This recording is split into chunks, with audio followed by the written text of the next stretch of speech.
बिस्मिल्लाहिर्रहमानिर्रहीम। अस्सलाम वालेकुम डियर स्टूडेंट्स। बायोलॉजी की लेक्चर सीरीज़ में आज का हमारा फोर्थ टॉपिक है बायोलॉजिकल मेथड।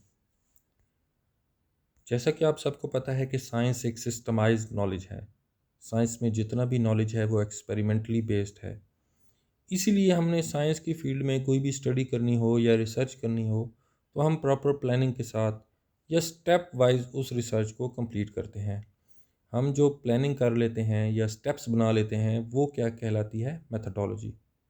जब हम उस मेथडोलॉजी को साइंस में कोई स्टडी या रिसर्च करने के लिए यूज़ करेंगे तो वो क्या कहलाएगा? Scientific method.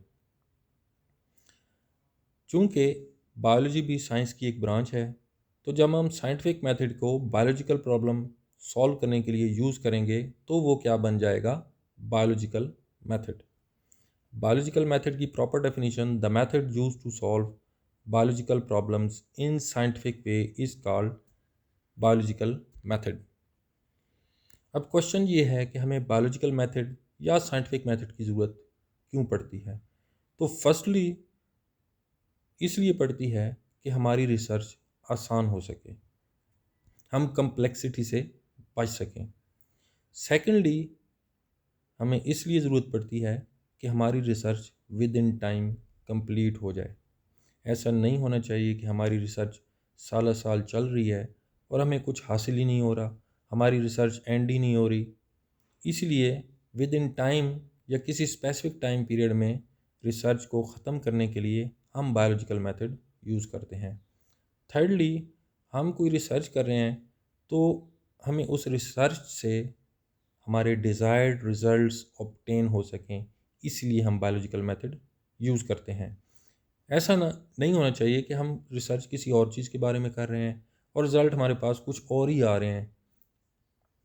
इसलिए हम अपने जो रिज़ल्ट चाहिए उन्हीं रिज़ल्ट को हासिल करने के लिए ये मेथड अडॉप्ट करते हैं। Then steps in biological method. Basically biological method में 4 स्टेप्स हैं। इसका फर्स्ट स्टेप ऑब्जर्वेशन है। देन ऑब्जर्वेशन की बेसिस पे हम हाइपोथेसिस बनाते हैं। हाइपोथेसिस बनाने के 2 तरीके हैं: deductive reasoning and inductive reasoning. Then theory. And theory जब हम एक्सपेरिमेंटली प्रूव कर लेते हैं तो वो बन जाता है साइंटिफिक लॉ।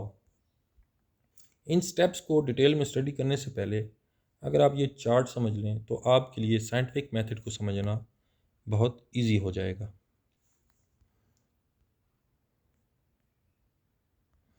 साइंटिफिक मेथड का फर्स्ट स्टेप है ऑब्जर्वेशन। सबसे पहले हम ऑब्जर्वेशन करते हैं। देन उस ऑब्जर्वेशन की बेसिस पे हम एक हाइपोथेसिस बनाते हैं। देन उस हाइपोथेसिस को मल्टीपल टाइम्स टेस्ट करते हैं। अगर हमारी हाइपोथेसिस एक भी बार फेल हो जाती है तो हमें अगेन न्यू हाइपोथेसिस बनानी पड़ती है। अगर मल्टीपल टाइम टेस्ट करने पे हमारी हाइपोथेसिस पास हो जाए तो वो क्या बन जाती है? थ्योरी। देन अगेन हम उस थ्योरी को टेस्ट करते हैं multiple times with the help of experiments. अगर एक भी बार हमारी थ्योरी गलत साबित हो तो हमें अगेन न्यू हाइपोथेसिस डेवलप करनी पड़ती है। अगर मल्टीपल टाइम्स एक्सपेरिमेंट करने पे वो थ्योरी पास हो जाए तो वो हमारा साइंटिफिक लॉ बन जाता है। अगर इन फ्यूचर कोई दूसरा साइंटिस्ट उस लॉ को गलत प्रूफ कर दे या फिर वो लॉ वो रिज़ल्ट ना दे जो उसे देने चाहिए तो अगेन हमें ये सारा प्रोसेस रिपीट करना पड़ता है, हमें न्यू हाइपोथेसिस बनानी पड़ती है और ये सारा प्रोसेस दोबारा से रिपीट होगा। मूविंग ऑन, हम स्टेप्स इन बायोलॉजिकल मेथड्स को डिटेल में देखते हैं। बायोलॉजिकल मेथड में सबसे पहला स्टेप है ऑब्जर्वेशन। द सीइंग और noting of the object is called observation. हम किसी भी फिनोमेना में या किसी भी चीज़ में कोई डिफरेंट बात नोट करते हैं उसे ऑब्जर्वेशन कहते हैं। ऑब्जर्वेशन बेसिकली मुशाहिदा करना। हम ऑब्जर्वेशन कैसे करते हैं? With the help of 5 senses: vision, hearing, smell, taste and touch. Basically यही 5 सेंसेस ही हमारे पास ऑब्जर्वेशन का सोर्स हैं। ऑब्जर्वेशन 2 टाइप्स की होती है: quantitative observation and qualitative observation.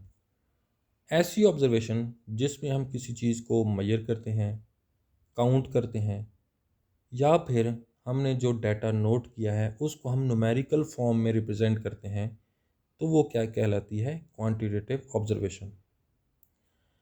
Qualitative observation जब हम किसी चीज़ की प्रॉपर्टीज़ या करेक्टरिस्टिक्स डिस्क्राइब करते हैं, हम उस चीज़ की खसूसियात बताने की कोशिश करते हैं कि वो चीज़ दिखती कैसी है, उसका टेक्सचर कैसा है, उसका कलर कैसा है, वो कितनी सॉफ्ट है या कितनी हार्ड है। इसे कहते हैं qualitative observation. Qualitative observation non numerical form में होती है। क्वांटिटेटिव ऑब्जर्वेशन की accuracy with respect to qualitative observation ज़्यादा होती है। जब हम किसी चीज़ को मेजर कर लेंगे या किसी चीज़ को काउंट कर लेंगे तो ऑब्वियसली उसके एग्जैक्ट होने के चांसेस ज़्यादा होंगे, जबकि हम एग्जैक्टली किसी चीज़ के बारे में ये नहीं बता सकते कि वो कितनी सॉफ्ट है या वो कितनी हार्ड है। इसीलिए quantitative observation have higher accuracy over qualitative observation. जो हमने ऑब्जर्वेशन की है या डाटा कलेक्ट किया है अपने एक्सपीरियंस से या फिर बैकग्राउंड नॉलेज से, हम उसे ऑर्गेनाइज करते हैं एंड अपनी ऑब्जर्वेशन की बेसिस पे एक स्टेटमेंट बनाते हैं जिसे हम कहते हैं हाइपोथेसिस। हाइपोथेसिस बायोलॉजिकल मेथड का सेकंड स्टेप है। A statement on the basis of available observation is called hypothesis. जो हमने ऑब्जर्वेशन की है उसको हम नोट डाउन कर लेंगे, उसको हम एक रिटन फॉर्म में ले आएंगे और वो रिटन फॉर्म जो होगी वो हमारी होगी हाइपोथेसिस। हमने जो ऑब्जर्वेशन या इंफॉर्मेशन कलेक्ट की है उसकी बेसिस पे जब हम कोई लॉजिकल रिजल्ट निकालने की कोशिश करेंगे तो उसको क्या कहेंगे? डिडक्शन। बेसिकली यही मेथड है हाइपोथेसिस डेवलप करने का। और हमारे पास दो मेथड्स होते हैं हाइपोथेसिस डेवलप करने के, deductive reasoning and inductive reasoning. Deductive reasoning from general to specific and inductive reasoning from specific to general. सबसे पहले डिडक्टिव रीजनिंग देखते हैं। ऐसी रीजनिंग जिसमें हम जनरल से स्पेसिफिक की तरफ मूव करें। मैं आपको एग्जांपल देता हूँ, यही एग्जांपल आपकी बुक में भी गिवन है। हम नोट करते हैं कि जितने भी बर्ड्स हैं उनके विंग्स हैं, ऑल बर्ड्स हैव विंग्स। हमने पहली स्टेटमेंट क्या दी? All birds have wings. ये एक जनरल स्टेटमेंट थी। जब हम इसकी डिटेल में जाते हैं या किसी स्पेसिफिक बर्ड के बारे में बात करते हैं, फॉर एग्जांपल स्पैरो के बारे में, तो हम स्टेटमेंट देते हैं कि स्पैरोज हैव विंग्स। क्योंकि स्पैरो भी एक बर्ड है तो उसके भी विंग होंगे, तो हम सेकंड स्टेटमेंट देते हैं कि स्पैरोज हैव विंग्स। अब पहली स्टेटमेंट जो हमने दी थी वो जनरल थी, जबकि दूसरी स्टेटमेंट स्पैरोज हैव विंग्स ये एक स्पेसिफिक स्टेटमेंट है, स्पेसिफिकली स्पैरोज के बारे में है। देन इंडक्टिव रीजनिंग बिल्कुल अपोजिट है डिडक्टिव रीजनिंग के। इसमें हम स्पेसिफिक से जनरल की तरफ मूव करते हैं। अगर मैं प्रीवियस एग्जांपल लूँ कि स्पैरोज हैव विंग्स, अब ये स्पेसिफिकली स्पैरोज के बारे में थी। स्पैरो एक बर्ड है। हम दूसरा बर्ड लेते हैं, हॉक्स हैव विंग्स। अब हॉक भी एक बर्ड है।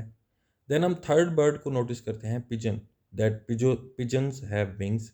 अब ऐसे करते करते हमें पता चलता है कि सब बर्ड्स के विंग्स होते हैं। तो पहली स्टेटमेंट हमने क्या दी थी कि स्पैरोज हैव विंग्स, ये स्पेसिफिक थी स्पैरोज के बारे में। देन ऑब्जर्वेशन करने पे हमें पता चलता है कि सब बर्ड्स के विंग होते हैं, तो हम एक और स्टेटमेंट देते हैं कि ऑल बर्ड्स हैव विंग्स। अब पहली स्टेटमेंट स्पेसिफिक थी, सेकंड स्टेटमेंट जो है वो जनरल है, सब बर्ड्स के बारे में है। मूविंग ऑन, जब हम हाइपोथेसिस को एक्सपेरिमेंटली टेस्ट कर लेते हैं तो वो थ्योरी बन जाती है। एन ओपिनियन और idea supported by experiment is called theory. जो हाइपोथेसिस हम फार्मूलेट करते हैं उसके गलत होने के चांसेस ज़्यादा होते हैं, या हर हाइपोथेसिस सही नहीं होती। वो इसलिए कि उसमें साइंटिस्ट के पर्सनल इंटरेस्ट भी शामिल हो सकते हैं, या फिर कोई एरर भी आ सकता है, या कोई किसी एनोनिमस कंडीशन की वजह से हाइपोथेसिस गलत हो सकती है। लेकिन जब हम थ्योरी वाले स्टेप पे आ जाते हैं तो यहाँ इसके गलत होने के चांसेस बहुत कम होते हैं, क्योंकि ये इसको एक्सपेरिमेंट सपोर्ट करता है। थ्योरी डेवलप ही तब होती है जब repeated time multiple times experiments करके हम उसको टेस्ट कर लेते हैं। एक अच्छी थ्योरी में कुछ क्वालिटीज़ होती हैं, वो ये कि वो प्रिडिक्टिव होती है और उसमें सेल्फ एक्सप्लेनेशन की पावर होती है। एक अच्छी थ्योरी को जब हम देखेंगे तो हमें ज़्यादा एक्सप्लेन करने की ज़रूरत नहीं पड़ेगी, वो खुद ही अपनी एक्सप्लेनेशन दे रही होगी कि उसमें क्या लिखा है, एंड प्रिडिक्टिव होगी। वो आगे न्यू हाइपोथेसिस हम उससे बना सकते हैं। इसी को हम प्रोडक्टिव भी कहते हैं। एक अच्छी थ्योरी प्रोडक्टिव स्टेप है बायोलॉजिकल मेथडोलॉजी में। प्रोडक्टिव स्टेप कैसे है कि हम उसकी बेसिस पे न्यू हाइपोथेसिस भी बना सकते हैं। वो हिंट दे रही होगी अबाउट न्यू हाइपोथेसिस।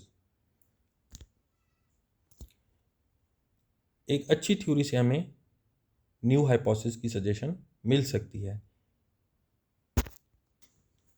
जब हम थ्योरी को एक्सपेरिमेंटली प्रूव कर लेते हैं तो वो साइंटिफिक लॉ बन जाता है। साइंटिस्ट किसी थ्योरी को हर डायमेंशन से टेस्ट करते हैं, उस पे बैठ के डिस्कशन करते हैं और उसको क्रिटिसाइज़ करते हैं, उसको हर एंगल से जज करते हैं। और जब हर तरह से वो प्रूफ हो जाती है, ट्रू मान मान ली जाती है, तो वो साइंटिफिक लॉ बन जाता है। साइंटिफिक लॉ की कुछ example Hardy Weinberg law and Mendel's law of inheritance, ये बायोलॉजिकल लॉज हैं और ये एग्जांपल्स हैं साइंटिफिक लॉज की। Then biology and service of mankind, ये थोड़ा सा इसको डिटेल में पढ़ने की ज़रूरत थी, इसलिए इस पर अलग से वीडियो बनाई गई है। तो ये वीडियो आपको नेक्स्ट लेक्चर में अवेलेबल होगी। And preservation of protection and conservation of environment, ये भी नेक्स्ट लेक्चर में डिस्क्राइब किए गए हैं। Thank you. आज का लेक्चर इतना ही। आपको कोई भी क्वेश्चन हो तो व्हाट्सएप नंबर गिवन है, आप उस पर क्वेश्चन कर सकते हैं। Thank you very much. अल्लाह हाफिज़।